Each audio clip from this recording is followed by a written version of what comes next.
Beaucoup de gens parlent de l'énergie sexuelle comme d'une force qu'il faut apprendre à maîtriser pour manifester ce que l'on veut. Mais en réalité, la vraie puissance de cette énergie ne se révèle pas quand tu veux obtenir, elle se révèle quand tu es pleinement présent à ce que tu es. L'énergie sexuelle, c'est l'énergie de la vie. C'est la vibration la plus pure de la création. Elle est à la base de tout ce qui existe, les corps, les émotions, la nature, la matière. Elle circule en toi, tout le temps, même quand tu ne la ressens pas.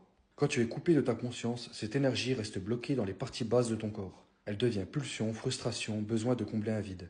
Et c'est pour ça que beaucoup cherchent à la libérer à travers le plaisir instantané, la pornographie, la recherche d'attention. Parce qu'ils ont oublié qu'elle n'a jamais été là pour être déchargée, mais pour être ressentie. Ressentir, c'est la clé.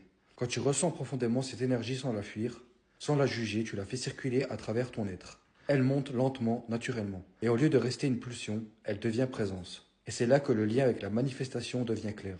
Parce que la manifestation n'est pas le fait d'attirer quelque chose de l'extérieur, c'est simplement le reflet de la vibration que tu émets maintenant. L'énergie sexuelle amplifie tout ce que tu vibres. Si tu vibres le manque, elle amplifie le manque. Si tu vibres la gratitude, la paix, la confiance, elle amplifie cette fréquence et la projette dans ton champ. Mais voilà la subtilité. Quand tu veux utiliser cette énergie pour obtenir, tu es encore dans le mental, dans la séparation, dans le je veux. Et je veux sous-entend toujours je n'ai pas. Donc tu vibres le manque. Et c'est ce manque que l'univers reflète. Par contre, quand tu ressens cette énergie depuis ton être, sans vouloir la diriger, sans vouloir manifester quoi que ce soit, tu deviens aligné avec la source même de la création. Tu ne crées plus en cherchant, tu rayonnes ce que tu es déjà. À ce moment-là, tout ce que tu appelles manifestation se produit naturellement. Les bonnes personnes arrivent, les synchronicités se multiplient, les opportunités se présentent, les blocages se dissolvent, parce que ton champ énergétique est cohérent, fluide, vivant. La transmutation sexuelle, ce n'est donc pas une technique, c'est une ouverture à la vie. C'est une manière de dire « je ressens tout, je ne fuis rien, je laisse l'énergie de la vie s'exprimer à travers moi ».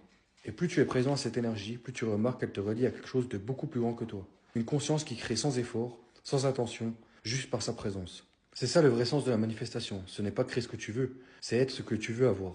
Et l'énergie sexuelle, quand elle est vécue en conscience, te ramène exactement là, dans ton essence créatrice. Alors ne cherche pas à manifester avec ton énergie sexuelle. Ressens-la, laisse-la te traverser, laisse-la élever ta vibration sans attente et observe comment la vie commence à se réorganiser d'elle-même autour de ton être. Tu ne manifesteras pas parce que tu veux, tu manifesteras parce que tu es.